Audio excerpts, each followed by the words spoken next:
Welcome to episode 166 of the XS Noize Podcast. I'm Mark Millar. Thanks for listening. In this episode, I meet Laurence and Steve from Ride to discuss the band's new studio album, Interplay. So far this year, I have spoken to John Parr from Cast, Crispian Mills from Kula Shaker, Rick Witter from Shed 7, and James Atkin and Ian Dents from AMF. So check them out.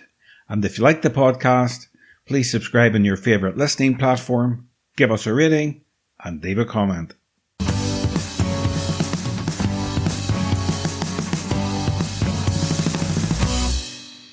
Ride return with their 7th studio album, Interplay, on 29th of March.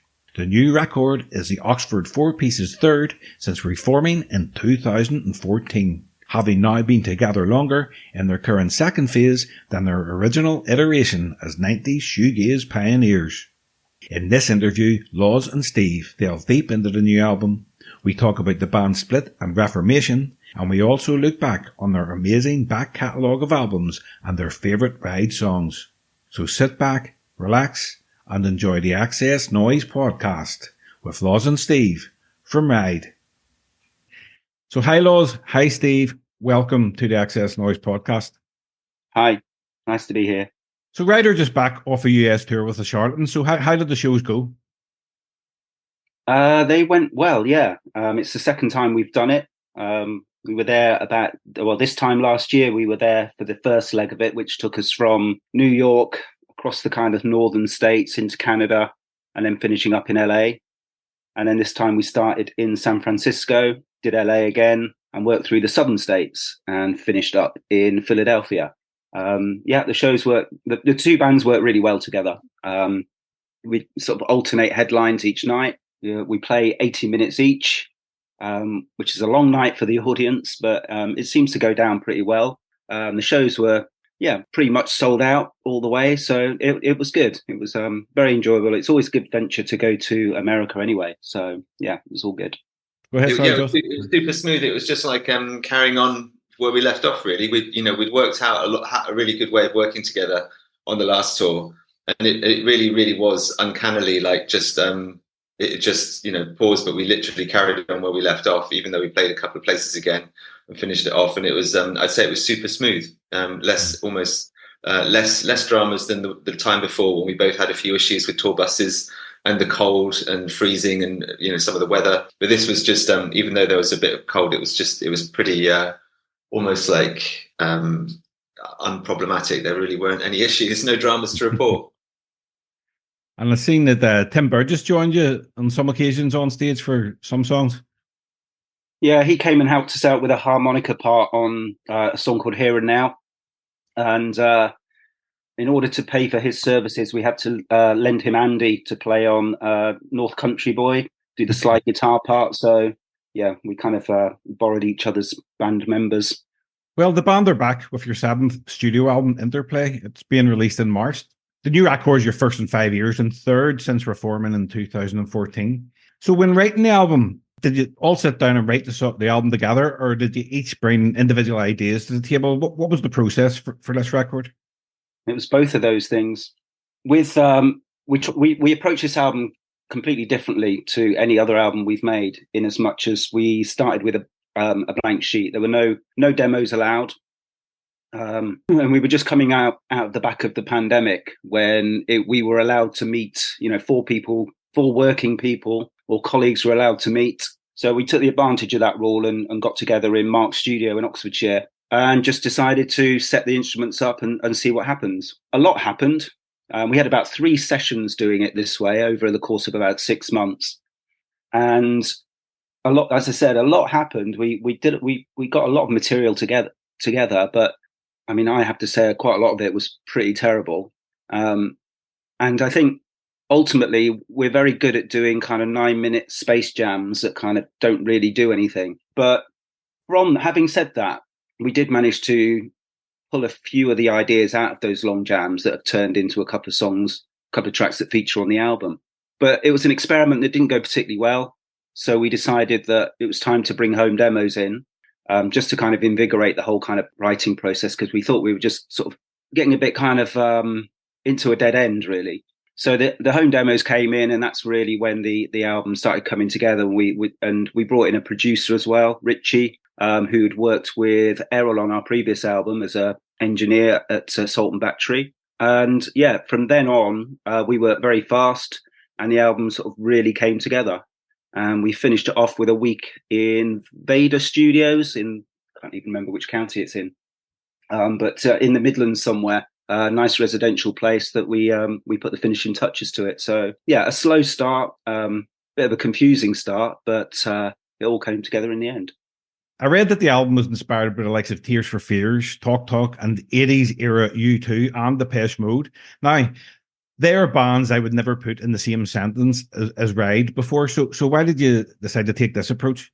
I'm not sure if we did dive in with that in mind at the start. And I think, as Steve was saying, it's like it was brilliantly speculative at the start, and it was the first time that we'd ever gone into a studio with no pre-recorded demos, no kind of ideas, and the first time we'd ever written from scratch. So in some ways, we weren't really immediately thinking of a style or kind of direction for the album. It really was just, let's see what we come up with. In a way, a lot of that was good for Ride to do that, because that is how we came about as a band. We used to just write stuff on the spot, and it was good to have some of that. But as Steve was saying, it wasn't the full answer, it wasn't the full picture, and actually it really did start to pick up momentum when we brought in other material. And I think maybe just some of that other material started to shape the kind of the sort of soundscape of it, the breadth of it, and we started to maybe think in those terms a bit more, because some of the things that you mentioned there are kind of classic albums, and they're not too bad as a reference. So it just gave us a bit of a strength to really, and a bit of a focus. So I think, yeah, it did start to, when the demos came in, I think maybe it did start to lean towards some of those references that you were talking about, and sort of heading for that kind of, a bit more of a classic sound. In the press release, Andy Bell said that this album has taken a long time to make and has seen the band go through a lot of ups and downs, maybe the most of any Ride album. Well, there's a lot of things to contend with when we were making the record. Obviously, the pandemic was happening, or had happened. We'd had a year of kind of, a year of weirdness, as did everybody. So it was coming off the back of that. It was the different approach to it, which we weren't used to doing. And we also had a legal battle going on. Won't go into too much detail, but that was a big, heavy, dark cloud sitting over the four of our relationship. So, although getting into a studio and playing together as a band was quite cathartic, and kind of, it is worth fighting this, because we are a good band and we do make, in our view, decent music. But so I think having the pandemic, having this legal case hanging over us, and working in a completely new way, it wasn't the easiest start to a record. But as I said, as soon as the demos came in, the producer coming in, it settled down. And I think also what Andy was alluding to is that we're a lot stronger as people now. I think if this had happened with our second or third record, it would never have got made. We weren't strong enough people to be able to deal with those sorts of problems. But we're all grown men. We're all, mature adults, and so could overcome it. We'd talk these problems through, and the album got made despite all those problems. How do you balance maintaining the signature sound of Ride whilst also exploring new musical directions? I think the thing with that a lot of the time is just that it's something that you don't really decide to do it. I think with any band, you've got the members, you've got their influences, the way they play, the physicality, the choice of instruments, the communal references. Sometimes it's hard not to be yourself. I mean, and I think always the thing with music is that you try to do one thing and it always ends up different, and that's what the new music is. So, every band for the last 50 years has strived to aim for some other references or some other ideals stated by another band. And of course, they don't quite do it properly because they're not that same band, and it ends up being different. And that's what I think what we've done. We've sort of we tried a lot of things out, but in a way, this was probably one of the albums when we didn't push ourselves ridiculously far, and that meant that what you hear is quite comfortably right, and it is within our, not so much the comfort zone, but just it's I think it is just quite authentically right, because we weren't trying to do a sort of a folk number or a piece of acid house or something. It's just the four of us playing in a room, so it's going to come out that way, I guess. I think to follow on from that as well, the two albums where we made a conscious decision not to sound like Ride were the third and fourth records, where, the third one we wanted to be a West Coast kind of American band, classic rock. The fourth album, God knows what we were trying to be then, but it was those times when we tried not to be Ride that I think we failed. And again, having made now 7 records, we've learned to kind of stay in our lane a little bit more. We know what we're good at. We know what we can't do because we tried to do it. So yeah, we've learned to stay in our lane. That lane sometimes gets very wide, but ultimately it is the sound of the four of us playing together. It's all guitars, drums and bass, maybe a few keyboards on top and a few strings. But then going right back to the start, it's interesting that in our very first rehearsals, we would try and do versions of things like How Soon Is Now by the Smiths, or we'd try and do a cover of a My Bloody Valentine song that we were listening to, or try and sort of jam around, let's do something like How Soon Is Now. And, it was nothing like the Smiths. It sounded like the four of us playing, which is that Ride sound.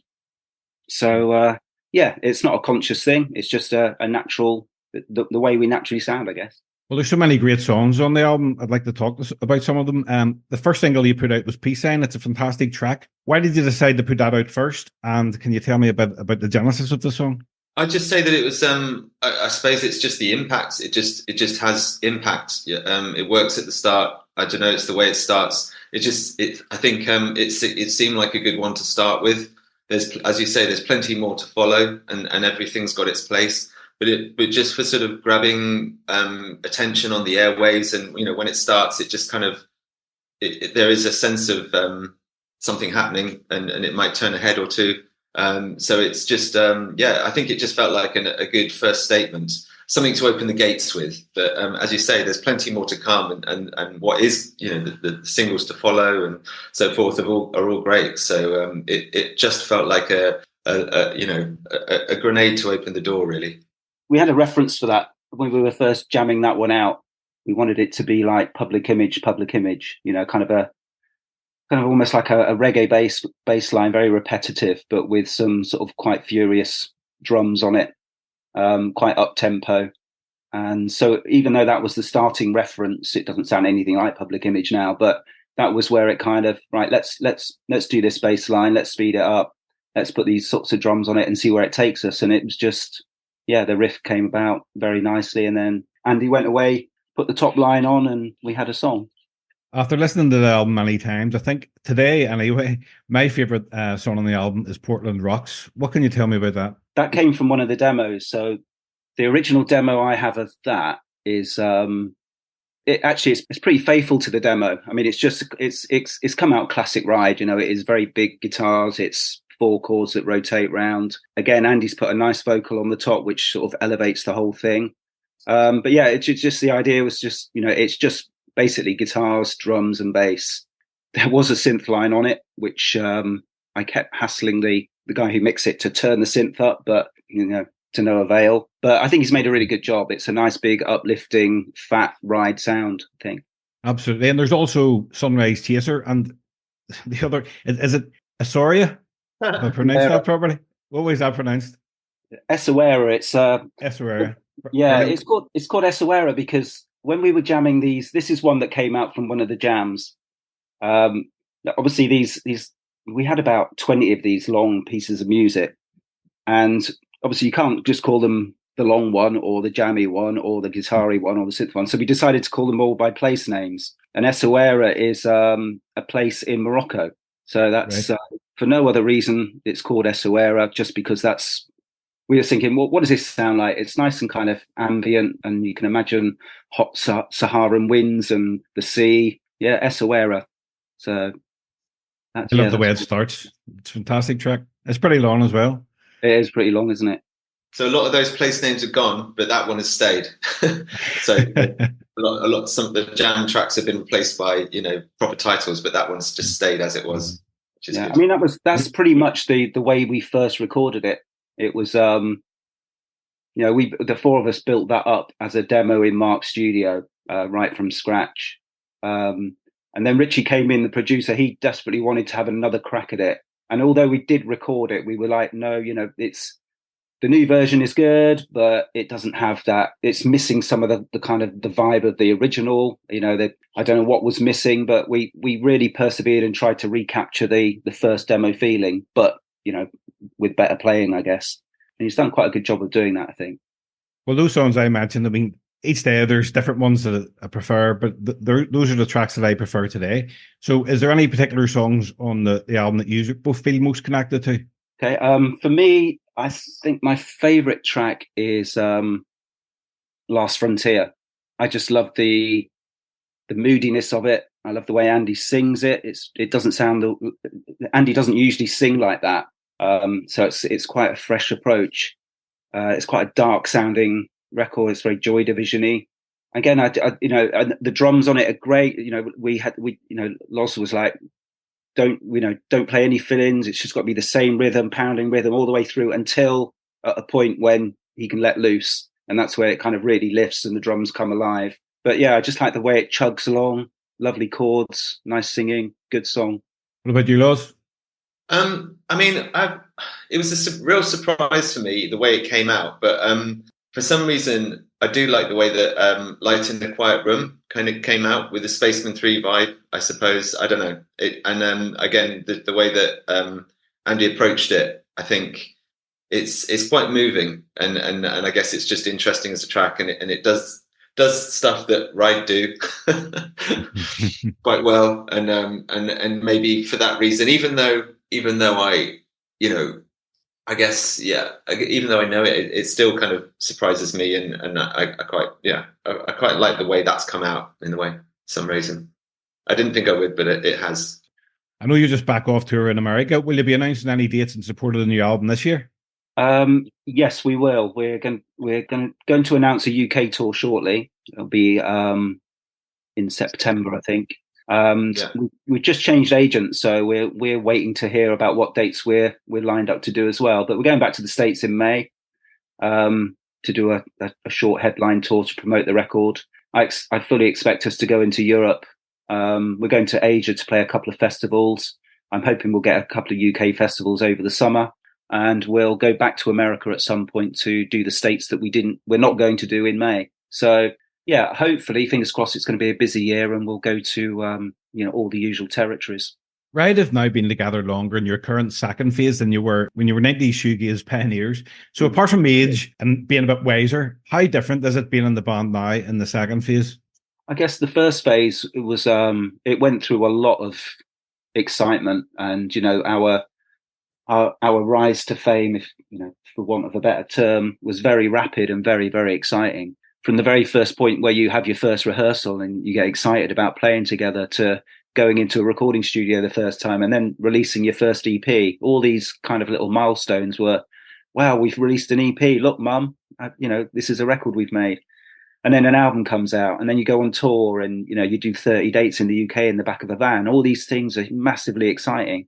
And then we kind of, things got better, bigger, more exciting, until the third record came out, where all of a sudden we weren't growing anymore. The audiences were staying the same, the sales were staying the same, and we kind of plateaued. And so that was another new thing to kind of get to grips with.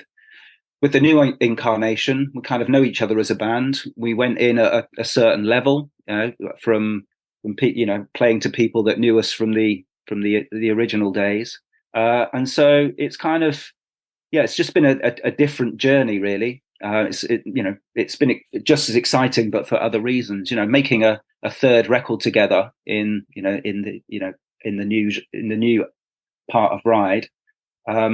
Again, is quite an exciting achievement. I was really quite chuffed when we put out the second record, because a lot of bands were reforming at the time from the 90s, and they'd reform they'd make a comeback album, and that would seem to be the end of it. So when we got to our second record, it was like, no, we are here to stay. We are a band that we're not a heritage band. We're not just kind of back to play a few shows for people that want to remember the old days. We are back. We're a working band, and we hopefully have a future. So yeah, it's good to get to our third record.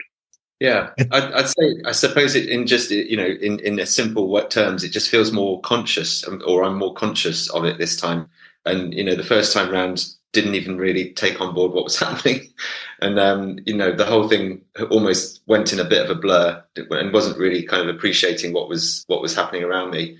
But this time round, it just feels like there's a bit more space and there's a bit more time to make decisions and maybe try things a little differently and maybe just to appreciate what is going on around you. So it just feels a bit more conscious, I suppose.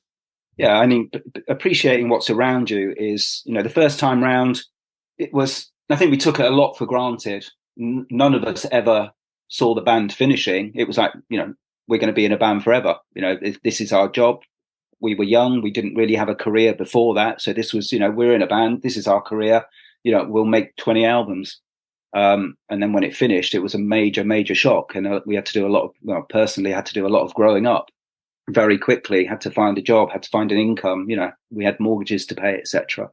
This time, I think we treat it as a precious commodity. We're very privileged, very lucky to be able to go on tour, to make records. It's difficult to make a living. There's very little money in music now, but we're, like I said, feel very privileged to be able to do it. Red have released 6 albums prior to Interplay. So if I mention each one, if I go down each one individually, can you tell me briefly what first comes to mind when I mention each one? And we'll start with Nowhere. Sick of playing it. Go on, what about you, Loz? Oh, I said Moody. Now, this next one, I mean, this is Going Blank again. It put me on the right after hearing Leave Them All Behind on one of the chart shows or something back in the day. I just thought, what a tune. And I went out and bought Going Blank again. It's an amazing album. So what do you think about it? Go on, Loz. You say that again, Loz. Sorry, I interrupted. Okay, so it's weird. It cancels it out, isn't it? I mean, yeah. I'm sort of joking, but the start of Britpop. I'm going to say full-on Technicolor. I agree. Both of those. Carnival of Light. You know what he's going to say. Let's think. This is a Spinal Tap moment. I'm going to say Brave. You can change that last word to all kinds of different things. Yeah. No, I think it was we were brave with that album. That was when we consciously decided that we wanted to sound a certain way, and I think what we did with that is we stopped listening to music around us. Britpop was coming, grunge had come and kind of kicked everybody off the scene. So we thought, we'll just become Neil Young's band now, and we failed miserably. So not happy. I don't think happy things when I think of that album, but yeah, I think it was a brave move at the time. What about you, Ross? Struggling to think of a phrase other than maybe like Lost It or something. I mean, it's not that bad, but it's not that either. It's not a high point either. So I think, a carnival of. I can remember. Yeah, I can remember that. Is it Gerard Mankiewicz? I think he took the photos or something like. And there was this sort of, in a way, I suppose it was a bit more like we were thinking more about image than music or something. I don't know. We were sort of trying to head off in a direction, but maybe forgetting to actually make decent music while we're doing that. But I'm sorry, I can't think of one word. You can elaborate. It doesn't need to be one word. Okay. For the next ones. Tarantula. That's a step too far. Basically, we shouldn't have made that album. There was no need for us to make it. I think it was panic because we'd made Carnival of Light. The reviews were a bit lukewarm. The shows we did, we hadn't really moved on in terms of playing bigger venues. And then we kind of almost didn't really have any tours lined up to promote the album. So Carnival came and went pretty quickly. And instead of taking a break at that point, which would have been the healthy, sensible thing to do, maybe take a year or two off, we decided to try and correct the problem with Carnival by making Tarantula, going straight into the studio. I don't think Andy will be too insulted when I say that, the songs weren't great. There's Black Knight Crash, which still stands out, I think, but the rest of the album is totally forgettable and we should never have made it. Laws? Yeah, I mean, I just remember it being the studio being in a sort of in a windowless basement in London, and we recorded it in winter. I think if I remember rightly, and I just remember it all just being dark all the time, quite rainy, in a basement, no windows, tiny control room. As Steve said, it wasn't exactly the most happy time, and just being in there and. So I don't remember too much fun about it. So yeah, those are the things I remember, and just kind of working away at it, just obviously putting the hours in and working, trying to make it work. Yeah, I agree. I like the tracks that I like Black Night Crash, and maybe a couple of others. Marianne's quite good. It's interesting that we went to some of those places, but yeah, it's just doesn't feel like a very happy time that time. So it's hard to think of something positive.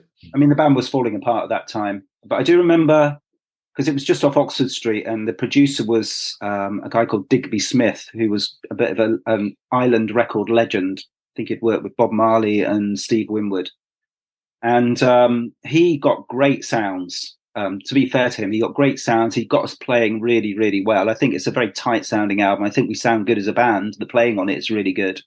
It's just, as I said, the songs don't really stand up, but our heads were in a totally different place. I remember having a shaved head at the time, wearing orange trousers. And I think after the sessions, we'd go to the Speed Club, to see LTJ Bookham play. So, we listened to drum and bass at the time and kind of the Bristol stuff. And so to go into the studio and sort of try and make a rock record was like, I'm not really into rock music anymore. This is rubbish, So do you remember going to Speed, Loz? Yeah, I do. I do remember. Yeah, and going Speed and taking Speed. Or no, doing all of that. I think I shaved my head as well. Actually, it was the end. It was like the end of Floppy Fringe. It was kind of like anti-Britpop. We were kind of just didn't want to be any of that anymore. Kind of rebelling against it. And yeah, I think like Steve says, it wasn't really. It wasn't really where we were at in some ways. We sort of wanted to do maybe different things, but kind of had to do the kind of creation thing. Well, I'm sure you'll have a bit more positive things to say about Weather Diaries. Weather Diaries was, it was, when we first got back together, it was initially going to be a run of, I think 5 shows, starting with Primavera in Spain. That was going to be the big comeback show. And the reason it was 5 shows, because I think Andy was still in BDI at the time. So he was like talking to Liam saying, can I have these 2 weeks off from BDI because I want to do these shows with Ride? Anyway, Liam obviously said yes. And then he split the band up after that. Said, that's fine. You can have as much time as you like. But, and so more dates were put on. And I think we went on a world tour that year, playing the old Ride songs, the songs that people wanted to hear. And we were having a great time doing it. And after a few months of doing that, we thought, well, we should probably make a record. Why not? Let's do this again. And so that's how that came about. So we decided pretty early on in that year that at the end of that year we would get into the studio and we would start making another record. Our management suggested that we get Errol Alkan on board as a producer. Which was a strange suggestion at the time because I knew Errol's stuff. He was a techno DJ. I'm thinking, how's that going to work? But we went out to dinner with him, and he's a total music head. He's a musical encyclopedia, knows everything about everything. He's a real kind of indie music fan. Was a big fan of Ride back in the day, and he really knows his way around a studio because you think this techno boy's going to come in. He's going to be, he's not going to really understand the way a studio works, but yeah, he knew absolutely everything. He'd get us playing really well. He'd be great at arrangements because, that was, when he's DJing out, it's all about the builds and the drops and everything. So really helped with our arrangements on the songs, making them exciting. So that was how Weather Diaries came about. Yeah, it was all, very exciting. Into the studio. It got done very quickly within about 2 weeks. Then we got Alan Moulder to mix it. He did an incredible job as he always does. And yeah, we're very pleased with it. mean, one of the sort of, I mean, it's not really a secret, but we had weirdly before that big reunion tour that Steve just described, when we were basically going and playing all the old ride stuff. Ironically, we'd already been in the studio, and the band had got back together in the studio maybe 2 or 3 times before we even went out and played our first show. So secretly, we had all sort of been getting together and actually even starting to record the beginnings of new material before we'd gone out and done the sort of old ride set. So which sort of showed a commitment from all of us that we were possibly more interested in what we were going to do as a band, in terms of new music. We were more interested in that than just kind of playing the old stuff. So weirdly, that was a kind of setup for Weather Diaries. And then at the end of the year, in fact, the year after, I think that's when we went back in and finished it, and really kind of we actually took the time to do a proper studio album. And all the 4 albums that we just talked about were always. I don't think any of us felt particularly satisfied with any of them, because all it ever was just us kind of playing. It was either just do what you do live, or just going for takes and just all playing together all at once and all the rest of it. And meanwhile, we were watching some of our peers like Blur and other plenty of other bands just come up with these incredibly well put together albums, and thinking, when are we going to do something like that? And with Weather Diaries, we got a chance to build it step by step, really look at it from the side and go, is that working? Maybe add some instruments we wouldn't normally add, or take things out and maybe have someone not play for a while. But it was just a great chance to actually use the studio and make a proper ride studio album. None of those songs had been played live before. So it was really, it felt like a great relief to finally have a chance and just to be able to take the time to make a proper studio album, not just So that felt good about Weather Diaries, definitely. Working with Errol, definitely, as being a huge part of that. Really decent producer. I'd forgotten about that. You've reminded me that we went into the studio before we played any dates. And I think that was Andy. Before he committed, he wanted to know that we could all still play. And I think he was secretly testing us, that we were still, we could operate as a band still. Unfortunately, we could. But we went in and accidentally recorded some new music at the same time, which then later, a year on, sort of turned into a couple of the songs on the record. What was it like when you actually went into the studio for the first time after all those years apart? Awkward. A little bit weird, but it got over the awkwardness very quickly, and to be honest, it became quite natural and organic very, very quickly, very quickly. So there's inevitably going to be a moment, but after that moment had passed, it was just kind of like, right, let's get on with it then. We're all here for the same reason, and we're all here because we want to be, and we've got a hell of a lot in common. So yeah, let's just get on with it. And the last one to talk about, this is not a safe place. Well, that was, as I said, it was great to make that record because it was a statement. Ride are back and they are a proper working band, not just cashing in on a reunion. It was had a quite heavy concept. The title came from Andy seeing a Basquiat exhibition where it was all about the homeless in New York having a code, leaving signs on walls, bits of graffiti warning each other about, you can get a sign on the wall meant you could get a hot bath at this address, or another sign would mean beware, there's a man with a knife about. And then there was a particular sign, the 3 slashes, which meant this is not a safe place. So if you're a homeless person, you want to sleep in this alleyway and it's got 3 slashes on the wall, you'd probably think twice. So it kind of it's a bit like, saying that the new album is inspired by U2 and Tears for Fears. It's not, but it kind of sets the scene. And I think that whole Basquiat thing kind of set the scene and the tone for the whole record and the way it sounds.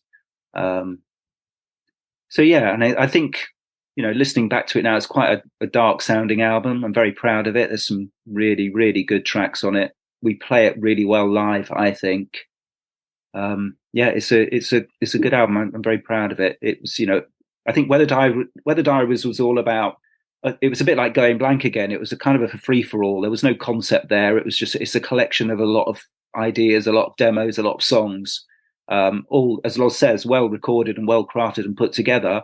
But does it make a great album from start to finish? Yeah, it's okay. But I think This Is Not a Safe Place sounds like a really well put together album, really well kind of crafted. The songs are in the perfect order. It flows nicely from start to finish. Yeah, I had to sort of remind myself of the track listing.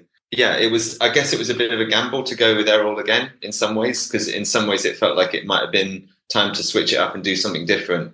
But it feels like maybe it was the right decision to go again, because we established that relationship, a very easy working and very productive creative relationship, and it was in a way probably helped just to develop all those songs, and just they were coming from us all individually as writers, but Errol could do that thing of making it all come together. So actually, yeah, it was a great continuation of what we'd started with Weather Diaries, but in a way with some slightly edgier material. I think it just had that, that it went to darker places, or it was a bit more brutal here and there, and I think that was, in a way, it was nice to have that sort of a little bit more toughness come out, but to still do it with Errol.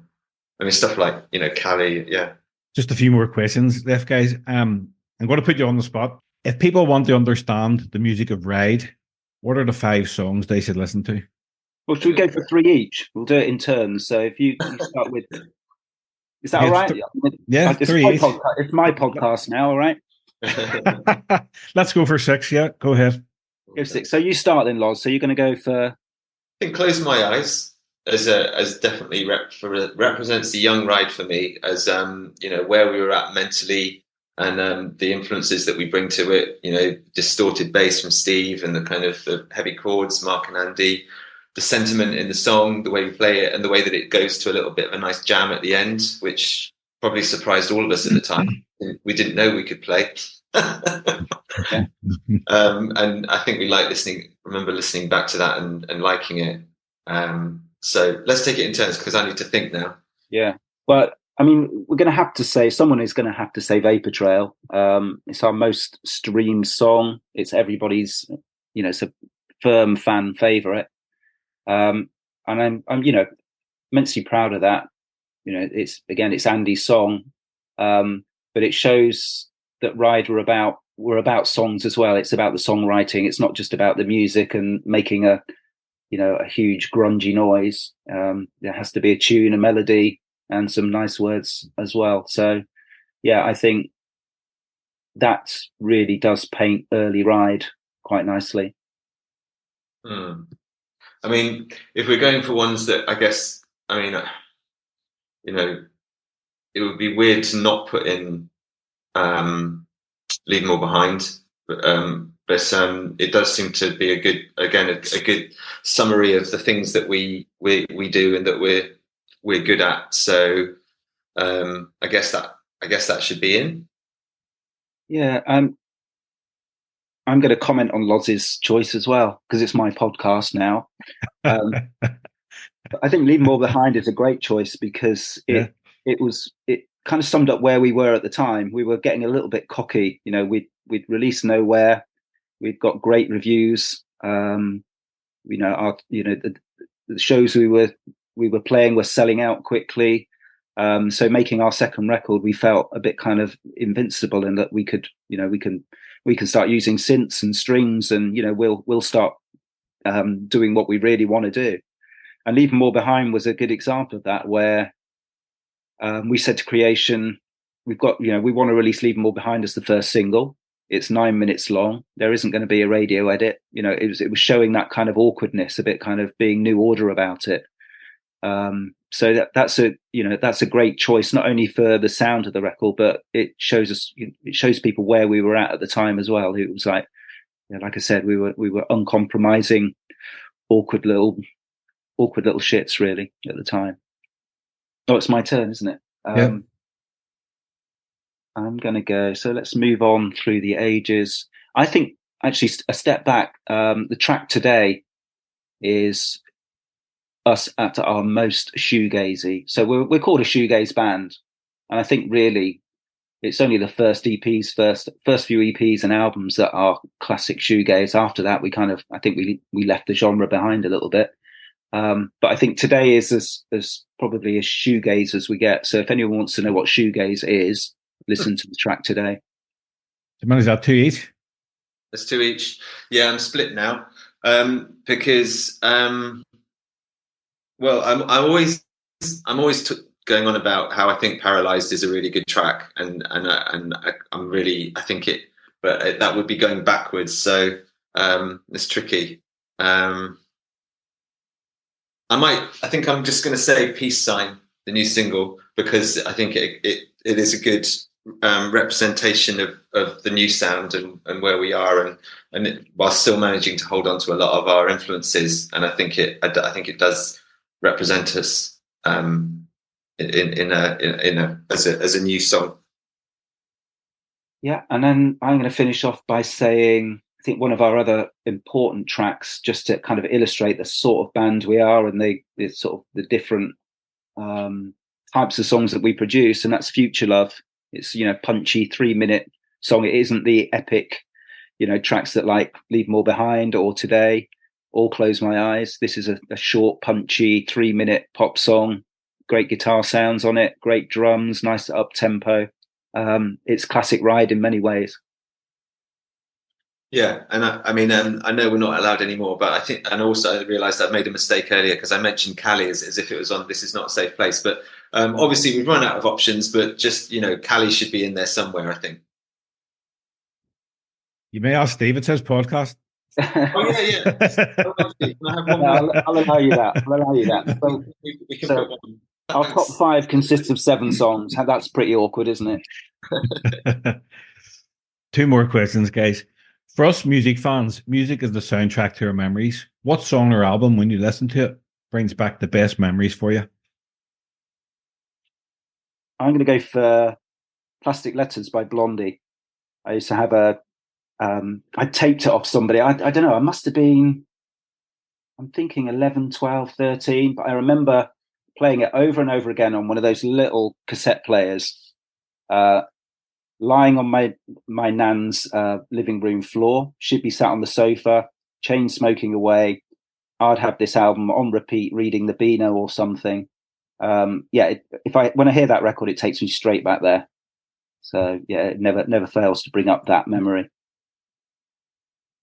I think the one that always seems to make me happy, or just takes me to a comfortable place, is Power, Corruption and Lies by New Order.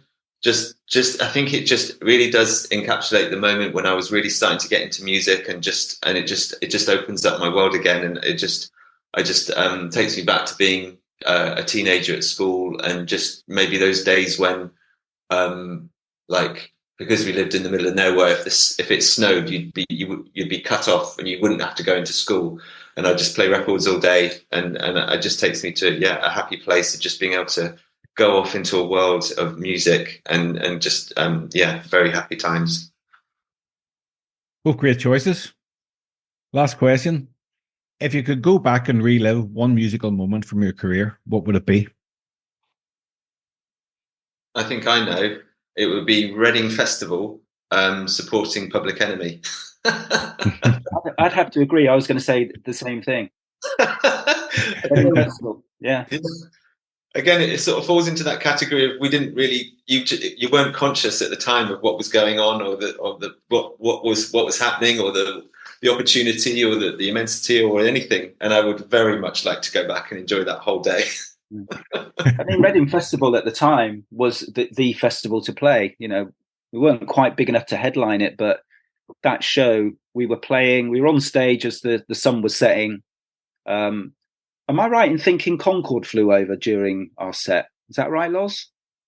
I don't remember it exactly, but it might as well have done. We might as well have had, the kind of. I think we had the red arrows as well, didn't we? An alien spacecraft, and it would just be like, yeah, of course. No, but it was a magical moment. You know, it's as big as we got. I think supporting, you know, main support on the main stage. I think I'm right in saying it was a Saturday night. So I think that was we peaked at that point, and it was it's a really, really, really good memory. And also, I don't know if you remember, Steve, but we'd just come back from like sort of 7 weeks in America or 8 weeks in America, and we were shit hot. We were so tight. The band was absolutely flying, like, and you know, that it was just we just like unleashed in a way, but at the same time, wish could have had a bit more, you know, experience or something. But yeah, we were super tight, and it felt great to just be able to unleash it on everyone. Is there any footage of that gig or recordings anywhere? Probably bootleg somewhere. There is a bootleg called Reading Live. I've got a sneaky feeling, didn't we release it? I think it was filmed. It was definitely recorded, and it, you know, in some ways, I still listen to it and think, you know, if I'd have been more aware, maybe, you know, if we'd all been more aware, we might have even played better. But it was just so free. We just kind of, there was no format, there was nothing, there was no kind of, oh, we're on stage, oh, we're going to play a show. We were just absolutely kind of in the moment as musicians. We were just totally working as a band, and we were just doing what we do. But yeah, I think it was definitely recorded. I think there is some footage, because I remember seeing some clips, and it just looks like a wild night. Well, that's me done, guys. Is there anything you'd like to mention before we wrap up? Anything else coming up in the immediate future? No, I mean, it's been, you know, thanks for having us on. It's been good to talk through the, you know, not only the new record, but going back through our history as well. It's been quite cathartic. So yeah, thank you for that. I've really enjoyed having you. I'm really, really appreciate you coming on. Big fan, and I love the new album. It's absolutely fantastic. So I wish you all the best for that. And not just that, it's a great time, you know, for guitar bands and music and in general. What, do you think so? Yeah, I mean, there's a lot of us old bands still doing it, still writing new stuff, which is good. You know, Slowdive are having a massive moment at the moment with their second album. Yeah, so it's good. I mean, like I said earlier, you know, we are knocking on a bit now, and sometimes it's a little bit like, God, I'm 56 and I'm still wearing trainers and, you know, going out on tour and playing, you know, feeling like I'm 25 again, and you really do feel like you're 25. So yeah, it's great to have the opportunity to still be doing it, and, you know, hopefully we'll go on and make another record again after this. Fingers crossed, and hopefully there'll be Irish shows down the line. Yeah, I think part of our UK run does include Era as well. So yeah, we'll definitely be getting over to Northern and the Republic as well. Brilliant. Well, guys, thanks very much. Really appreciate taking up nearly an hour of your time. So yeah, really appreciate it, and good luck with the album. Thank you. Thank you. I'm glad you're enjoying it. That's what we want. Yeah, it really is. It really is. We want people to listen to it and hopefully like it as well. So, like, you know, it's great to hear that you are enjoying it.